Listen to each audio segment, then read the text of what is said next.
So, okay, I'll not start considering my failure in the opening last episode. Did you go back through the recording and realize how terrible it was? I had to write show notes. Yeah. Well, Anyways, since Kshitij, you recommended this movie, why don't you start by telling us some of the first impressions that you had after going through the movie? actually, the hype that the movie has generated for me was way high. So Mm-hmm. when I finally watched the movie, I kind of feel like disappointed. Like, Okay. okay, like By not liking it. Interesting. like for me, it was like okay, it's not that like the level is not that high. Like it's a good movie, but for me, like it didn't feel like a masterpiece. But where was all this hype coming from exactly, though? That's what I wanted to know. Like Critical reviews. yeah, like most of the movie review channels or the cinematography channels, like they're like, okay, you should watch like Taxi Driver is one of the classics. You should watch it. Yeah, I mean, it was even described as being an instant classic. Yeah, The And moment it came out, it that was trailer, classic. that trailer was so weird. yeah. Yeah. Shreyas, what about you? See, it was a weird and deeply unsettling movie for me. Mm-hmm. But yeah, it was good. But there were a lot of things, I guess, because of the age and things that I didn't really get. But Okay. overall, it was a good movie. I see. Pretty interesting. So, like personally for me, when I when I finished watching the movie, I felt it was bad. And after giving it some thought, like at the present moment, I am like, it is a good movie. I cannot really like or love it, but I also cannot hate it. I Okay. guess my feelings are also somewhere along that thing. Like the way you said, you can't like it or hate Yeah, it. I mean, I can't say that, yes, this is a masterpiece or this is a movie that I enjoyed watching, or maybe it had a deep effect on me. Yeah, same. But can you really enjoy watching a movie like this? Like seriously, just I like Like, don't know. so, uh, there was Joker, right, last year, which I recently watched. That is a movie that I did enjoy watching. So, because maybe I think the payoff at the ending for Joker was a lot better, in my opinion, Okay. compared to this movie. And also, probably because Joker was a character that we all know from Yeah, Batman.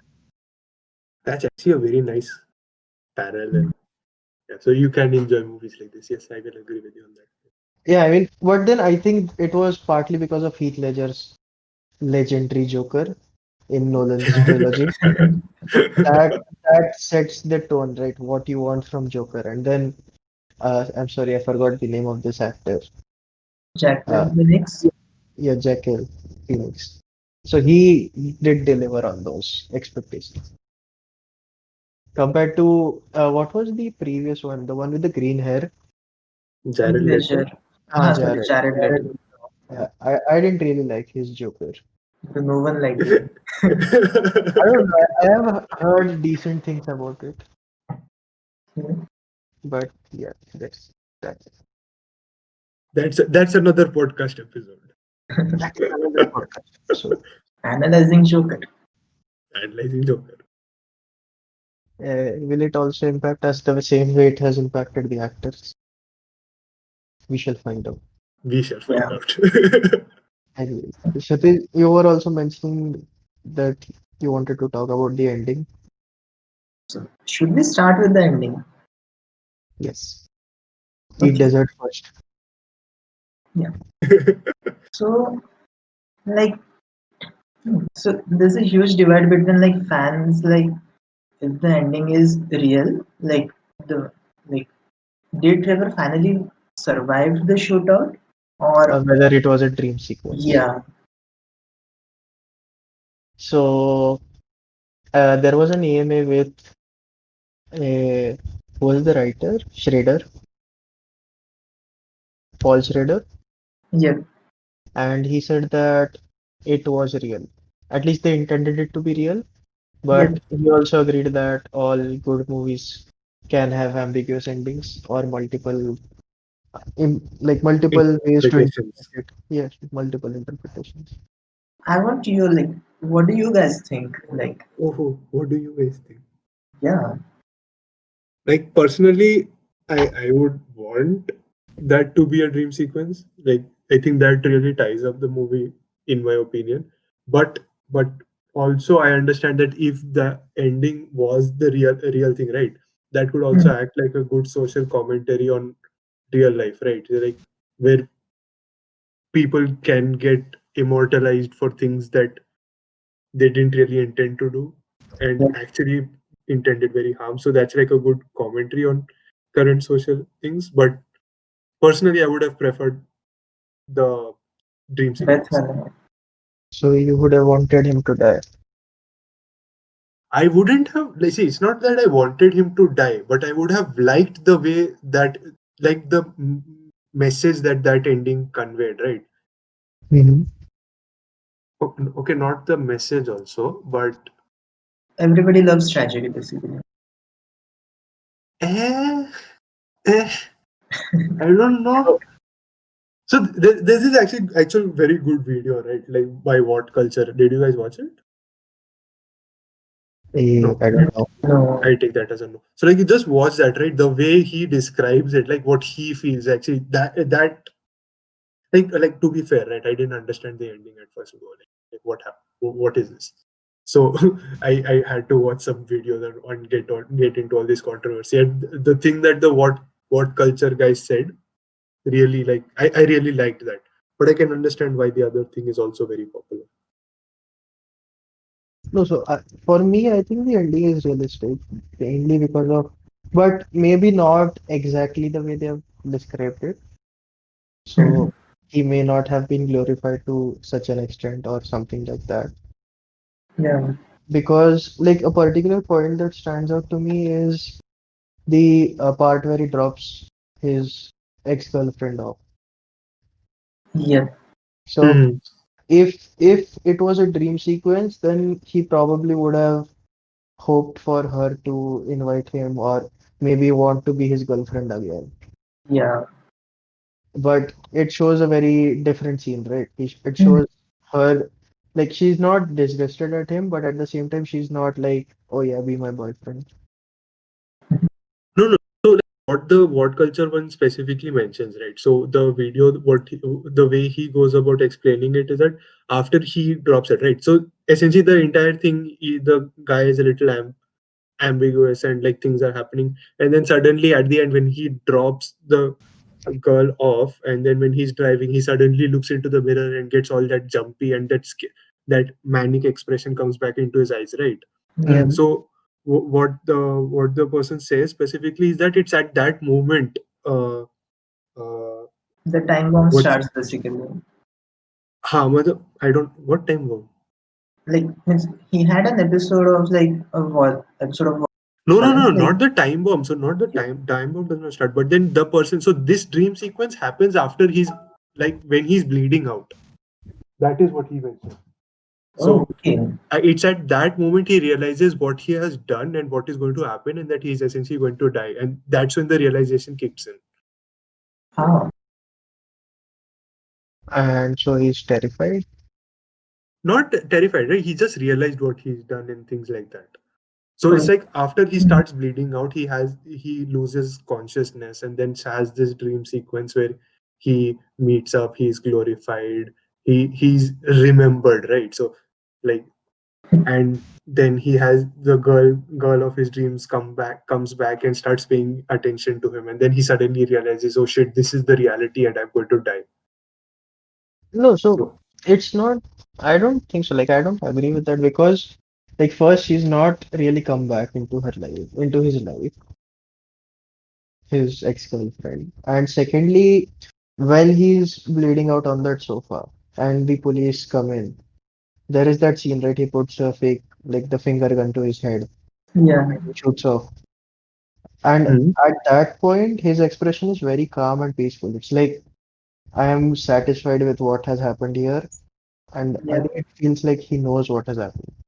yeah, because he See, also tried committing suicide. Like when Yeah, no, no. exactly. all three of them were there, he tried to kill So himself. as cool as that last sequence was when he's trying to empty all those guns into him, but like in the end, right? So like the entire movie is like about a man coming to terms with his loneliness, right?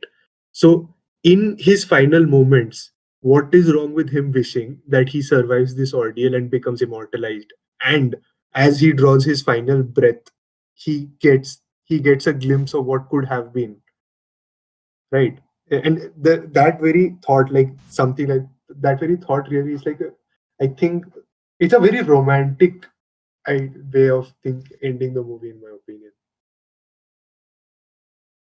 But then, if you wanted to do that, you would have a different ending. See, it's a dream sequence, right? It doesn't have to be as point, okay, no, I get everything that I want.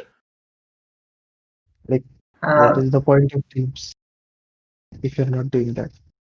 Bro, you have some very sad dreams, bro, if that is what you dream about only. how? Dreaming about what I want is But very sad. not sad is the wrong word to use, sorry, but it's like,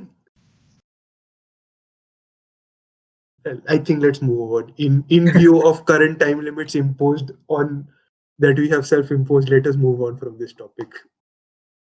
Yeah, sure. Moving on to paradoxes. Yep. So, like Travis, like throughout the movie, we have we see like the beliefs of Travis changing. Like even though he thinks like the city is filled with like dirt and like dirty people, whores and all, but he still goes to watch like uh X-rated movie theater for watching movies on a regular basis. Then when he meets what's her name? Uh, the Let's see. first what? Let's see. Ah, yeah. So when he first meets her, he's like he describes her like an angel. But when she breaks up with him, then he's like, okay, you're just gonna die like the rest of them.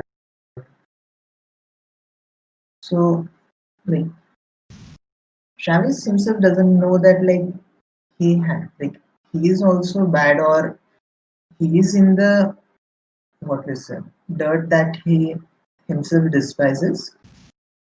But for some reason he just thinks highly of himself that like he has to save those peoples or he has to do something to like help others. So yeah, I mean, it it is also mentioned in the movie, right? Very perfectly through the song lines. He's a walking contradiction. Yeah, yeah, yeah. Yeah. I think that fits perfectly. Mm. But then, yeah, I like the way that this part is displayed of his character, like this Mhm. character trait, where he is part of that system, yet he despises it. Yeah. And it kind of reminds us of our college, right? At least it does to me. Like we are part of that system, but we also not despise, but we do hate, strongly hate a lot of parts. Yeah, but we have That's some tried strong some stuff, things. man. Hmm? Nothing. Gajavarek, please continue. Yeah. So we tried some things like to change, but it's not changing. So yeah, I mean, especially in these last few months. yeah. But yeah, so But that ex- is very realistic depiction, a very realistic depiction. Mm. Which, which brings me on to my next point of this movie being very similar to Princess Mononoke. So, Okay. like a lot of reasons why people liked Princess Mononoke was Mhm. because of the nuanced and layered characters that they have. Whereas what we felt was Ashitaka not being able to decide whether he wants to support more science or support the nature Mhm. and keep switching in between. But Yeah. like it's similar here, right? He Travis is not able to decide what he wants to do. How? So, like as you mentioned, that he wants to get the city rid of all the dirt and the Yeah, filth, yet he more or less adds to it. He yeah, yeah. he feels going to those movie theaters, and then so when the politician is sitting in the back of his car, Hmm. mentions that yeah, I'm supporting you. So the politician asks, "What do you want me to do?" He's like, "Sorry, I don't really follow politics." Yeah. And yeah, bro, sure. I don't know. I feel that the parallel that you're trying to draw is a little too far between Ashitaka and this person. What's his name again? Ah, Travis. Travis. Yeah. So like Ashitaka had this thing, right? So where you have to choose between two things, and Ashitaka, like in the entire idea of Princess Mononoke, right? So there's a whole element of choice and acceptance and all that things. But here you have this thing more as an like it's more like a commentary on how disillusioned and people like essentially existentialism, right? Like so I personally feel like this comparison is a little too far-fetched. Can you also say that like in Mononoke, like Ashiraka like himself chose like what he has to do, like between two things.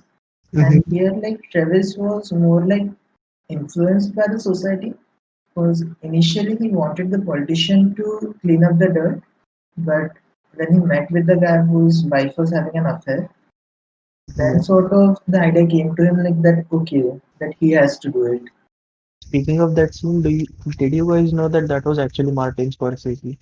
Yeah, Wait, seriously? Nice. Yeah, I was also shocked when I found out later. That was Martin Scorsese playing yeah, that scene. yeah. So the Oh, thing is like the original actor like was supposed to be the Did not show up. guy with yeah, and then But like okay, one line stuck with me, so I was going through something, and then what he said was the director directing as in guiding Travis into what he has yeah, to do. yeah, Because before that, he's like, I have these ideas, I don't know what to do with them. yeah, And after meeting that guy, he knows what he should do. yeah. hmm. I think that Damn, is very great. that is deep stuff, yeah. That is deep stuff, right? But yeah, so what you guys were saying, that is true. But think of it in this way, like Princess Mononoke has a very small world, right? You have two factions and you only have those battling amongst each other. Whereas Taxi Driver is an entire realistic New York City depiction with all its forces playing parts. Like if we just look at the two main characters, right? Like Ashitaka and Travis, it's like they are so fundamentally different. It's like trying to make a connection between them for me is like it doesn't sit well with me. It's like because Travis, right? So their journeys are different, right? So like essentially they do want to arrive at a choice, right? They want to do something, but the way they go about looking for it, the way they look for answers, and the way they arrive at the things are so different. It's like Like, while I agree with all that, the only reason that I about felt that this connection was there because both of these movies generated very similar kind of feelings after watching them. So after watching both of these movies, I was a bit frustrated as to why they are critically acclaimed and oh, okay, through that I agree. That I will and agree. had to go through a lot of material, and then I realized that yes, there are these similarities. While they are, as you say, far-fetched a little bit, yes, because of the drastically different worlds that they are in. But I still felt that it is a worthwhile comparison. Hmm. Speaking of comparisons, you had something to do with Sherlock. Like spoiler alert for episode one, Sherlock. So It is so elementary, Mr. Watson. no, I just specified it episode one. It's the first episode. So it's like I really liked the entire premise, right? So it's like when I same feeling that I got when I watched episode one of Sherlock. So the entire premise that there is this person in a city known as the cabbie, right? who drives a taxi, who knows, who sees what goes on inside the city, who knows what how dark and sinister it can get, and right, Yeah. and Mhm. the way that can influence a person, how it can change a person, and how the person can use it to his slash or her advantage, right? So that specific premise had always really interested me, right? So I really liked how they were handling it at the start of the movie, at least.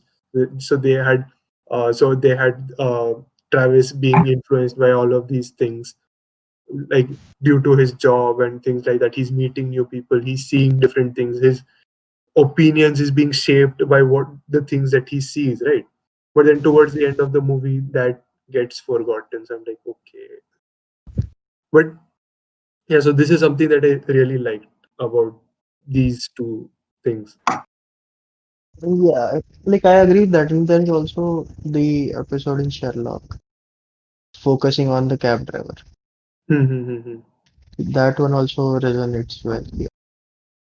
Yeah, exactly. And it makes you think, right? Like, what other things are there that we don't really notice per se, right? And Yes, what you don't like. But then there's also uh like before doing this movie, De Niro actually worked as a taxi cab driver in New York. oh, So as a research for this movie. And okay. at that time, what he felt was people completely ignoring him. Like nobody was paying any attention whatsoever to who their cabbie is until one other actor noticed that it was actually De Niro doing the cab movie. So, but then yeah, that like just specifically it makes you realize how much we just take them for granted, and which can add to the loneliness that the loneliness that Travis feels he's continuously facing. Exactly. Huh, huh, huh. Travis as a character itself, like like characters like Travis have very historically scared me because they, these characters, like they typically come off as blank slates with no sort of interest in life, and then suddenly they imprint on this one specific thing, and then that becomes their entire world, and then that shapes their worldview. And these characters, right? So they tend to become very volatile towards the end, and you can't really Like I think imagine. even more than that, the reason that they're so terrifying is that you can actually see it happening rather than like the Exactly. Ha, ha, ha. regular Bond villain who has a grand plan of changing the world. You can Yeah. actually see something like this happening in your life, right? So that's why like serial killers are kind of more dangerous. Go If That's on. someone that's a randomest statement you just put out there. Yeah, go on.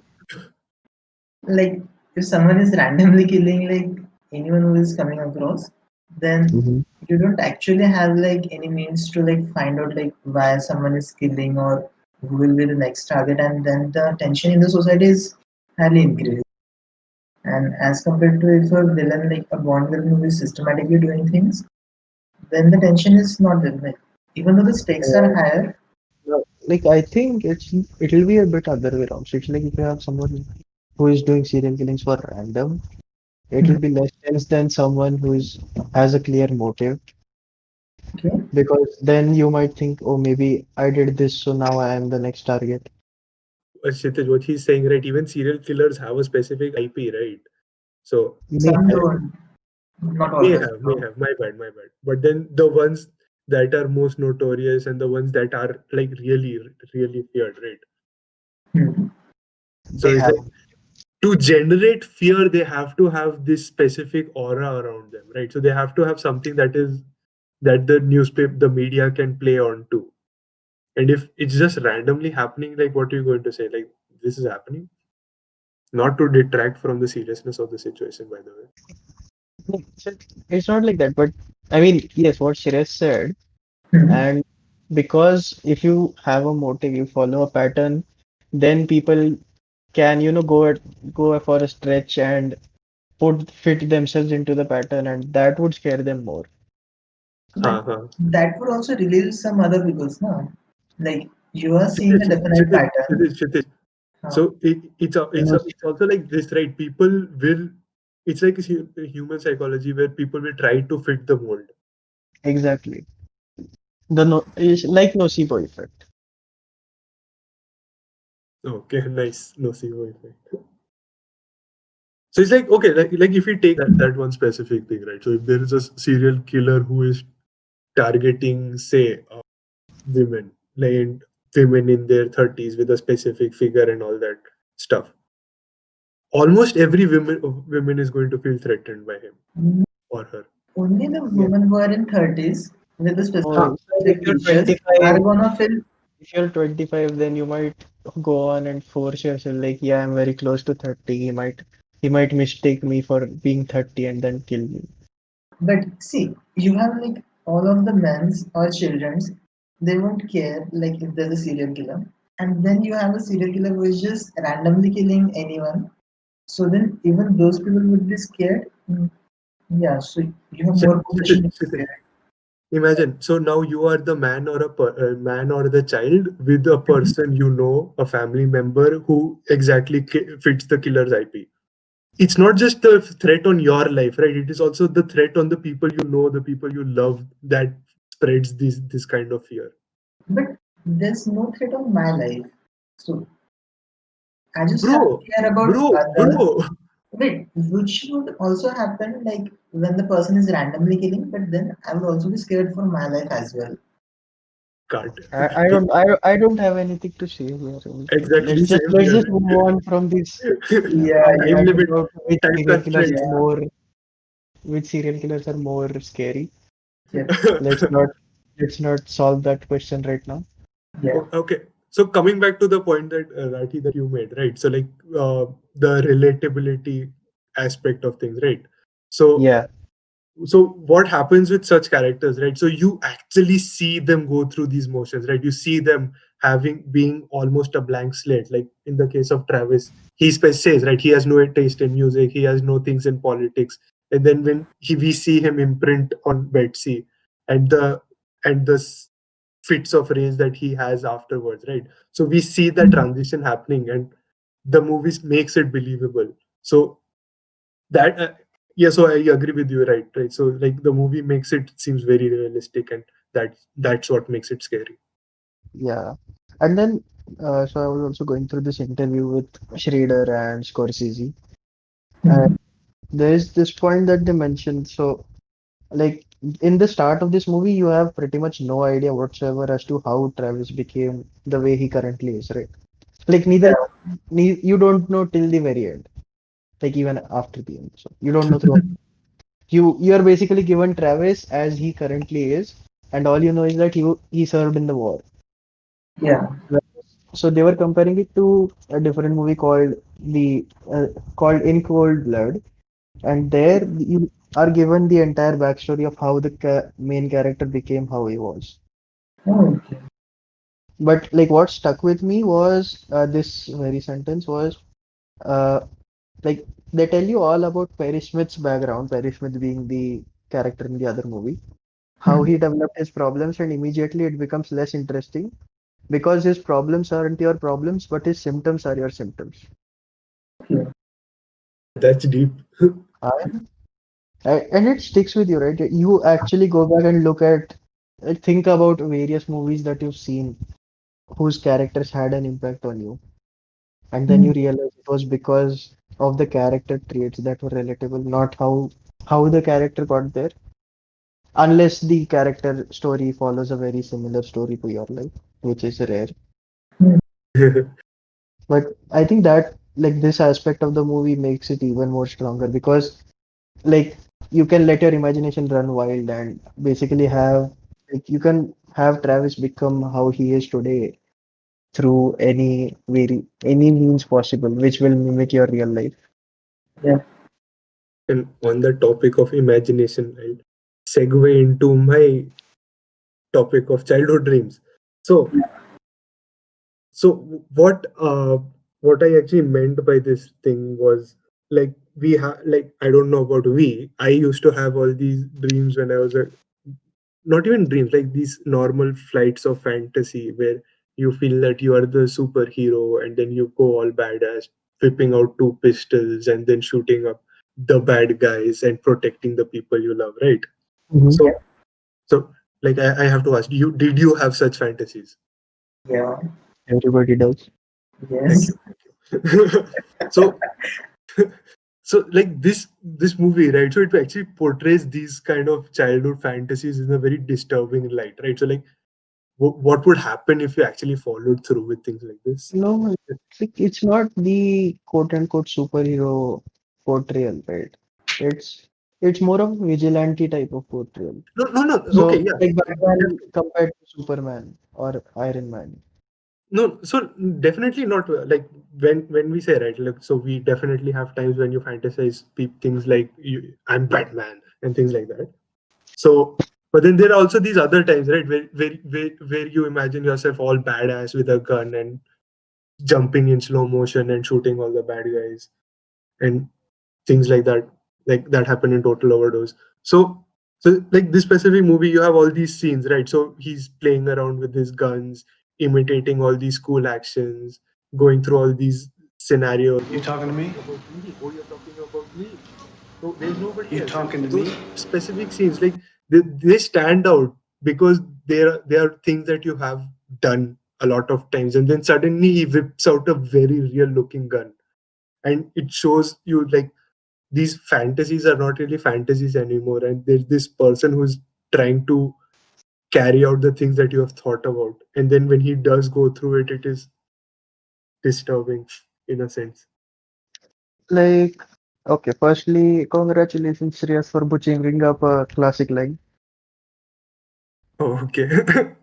Secondly, I think it is more disturbing because of the lack of clarity about the people he's going up against, right?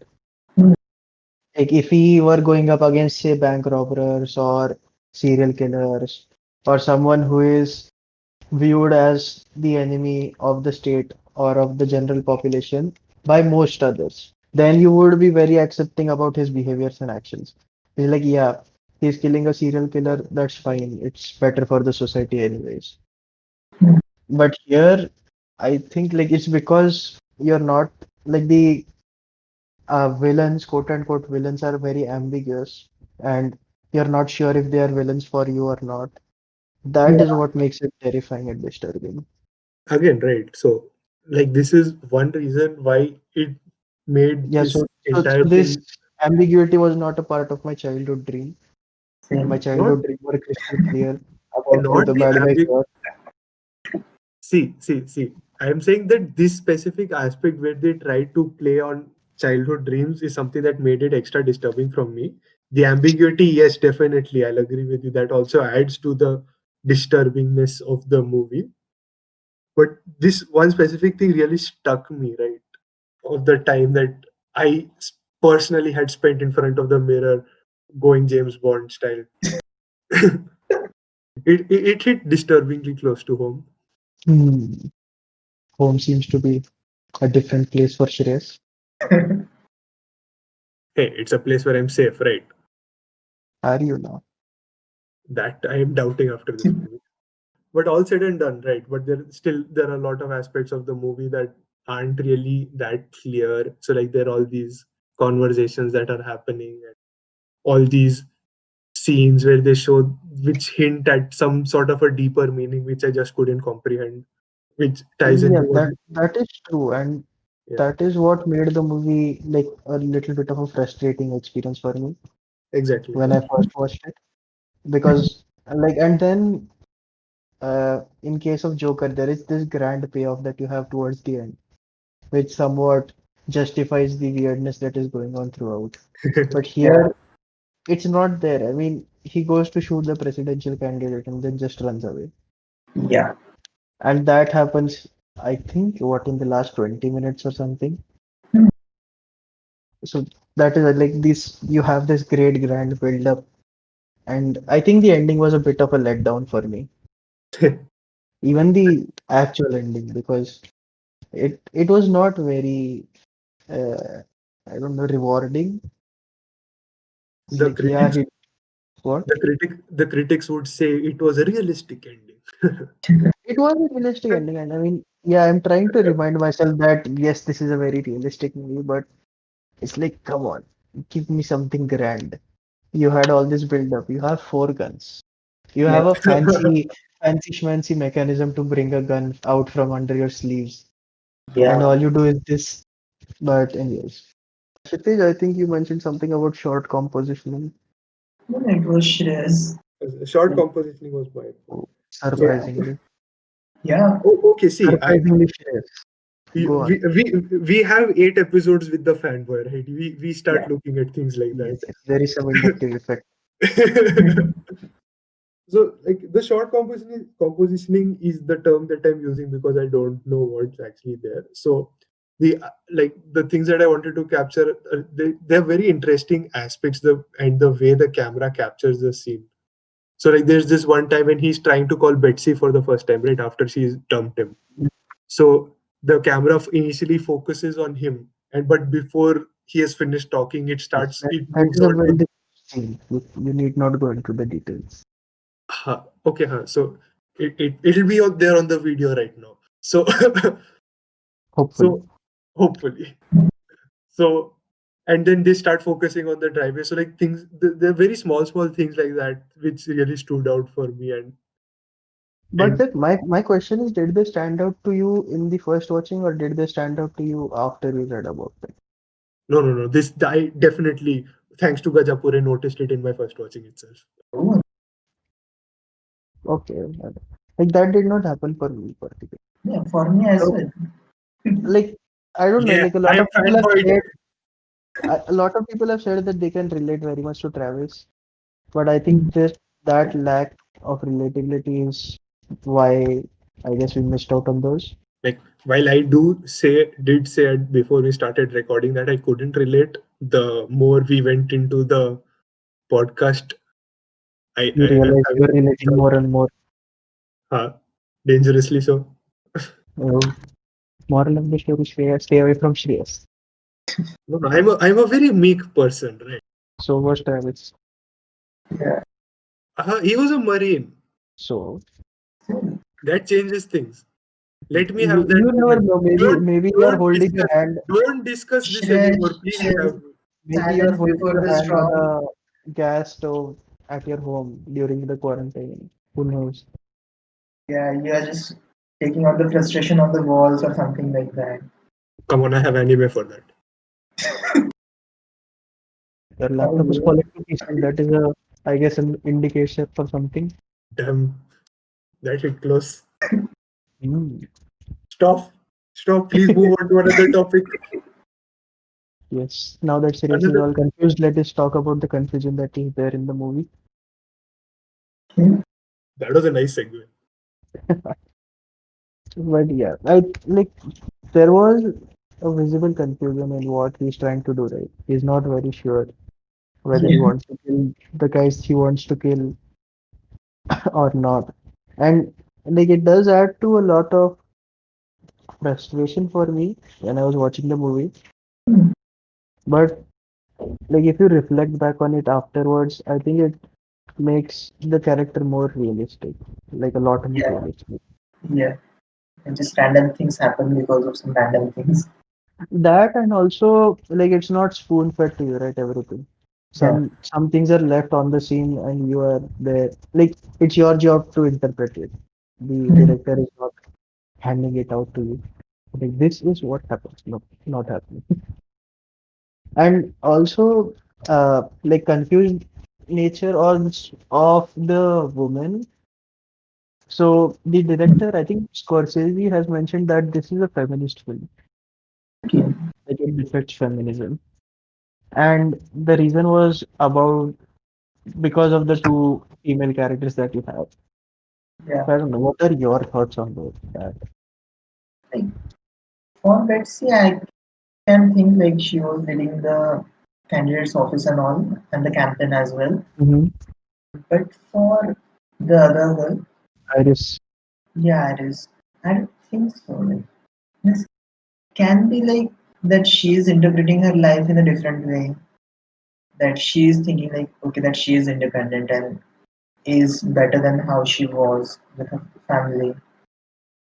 But like it's sort of her own personal opinion. Yeah, and then like it's also about how the men deal with these women, right? So I Yeah, wasn't very like throughout the movie I was like, why Travis? Why are you doing that? So like one of the videos that I watched to understand the movie, right? So they specifically go into this point, right? So it's like they talk about masculinity in the age of feminism, right? Mhm. Did make sense to a certain to a very large extent, right? So like you have these women who are so called controlled by these male counterparts, and what Travis wants to do is that he wants to Be the Wild essentially West hero. Wild West hero to so I think we watched the same video. So It's mentioned in multiple places. I also came across that. So, but then so this is coming directly from Scorsese. mm, hmm, They introduce first Betsy as a goddess. She is basically untouchable. And mm, then the other one, Iris, it's like the other end of the spectrum. yeah, They show her as a whore and all that. yeah, But at the same time, like Travis is trying to rescue both of them. Betsy mm, from supposedly the presidential candidate, and Iris from her pin. But like in both places, it came across very forceful. Like yes, like what Shreyas said was that he wants to show his machoism. mm, Like yes, I can rescue you, little lambs. so I think that ties into the entire blank slate imprinting on certain aspects of life, right? Like throughout the movie, he keeps on mentioning how he wants purpose in life, and he finds that purpose in essentially freeing these women from their shackles, which tie them down and let them fly. And so, like it's like the uh, it's like one of the dangerous aspects of the human mind, right? So like where you can convolute things to such a large extent that you start believing anything just so that it fits into your worldview. yeah. Mhm. Basically, So you're creating such problems to fit your view. exactly. So that's how I viewed this thing, right? So he got this very convoluted thing into his head, and then he just followed through with it. And the fact that he first tries to get the presidential candidate, and when he fails, he so quickly switches up things, right? So shows that he's not really in a stable state of mind to think things through, and he's just acting on impulses. Yeah, he just wanted something meaningful to happen, like just something to vent out his anger. Like I think the movie does a very good job, right? It's like it's not it you don't even really understand toward till the end, like whether it's anger or what is it that he really wants to vent out. Yeah, And Right? particularly the last scene where who knows if it is a dream sequence where he looks back in the rearview mirror. Either it was Scorsese or Schrader, but one of those guys said that they wanted. So, like, if you take that scene where he looks back into the mirror and you see, you basically know that another instance of this is going to happen, yeah, and then you loop the film at that point. yeah, That is the effect that they wanted to achieve, and I think that they have really achieved that successfully. So you're saying like after that scene you replay the entire movie again? Yeah, right. Like it goes on in a loop. Basically, something like this is going to happen again. Maybe this time Travis won't be so lucky and be called a hero, but yeah. actually become a villain. Mm, So yeah, Travis is like a ticking time bomb. But Huh, then that time. one video also mentioned, but aren't we all? Hmm, Like sometimes your mistakes get rewarded, sometimes they don't. that was a dark episode. Mhm. A dark episode for a dark movie. yeah, Dark episode for a dark movie. But And as there is you also this movie spanned an entire, basically popularized the character study type of movies. oh really? I read that somewhere. Like these type of movies became a lot more popular. Then oh, I'm thankful to this movie then very much. We got Joker. yeah, We got Joker. yeah. But I don't know, what do you guys say, Joker or this movie? Joker, Joker. bro. Like Any- as much as grounded in reality and whatnot, this movie is Joker was the payoff, as you said, right? You That should see payoff, the payoff that at the payoff in end. the end. That is my god. And De Niro is also presenting Joker. Yeah, It is payoff at the end. yeah. But on the other end. Yes, getting his payoff at the end. Sure.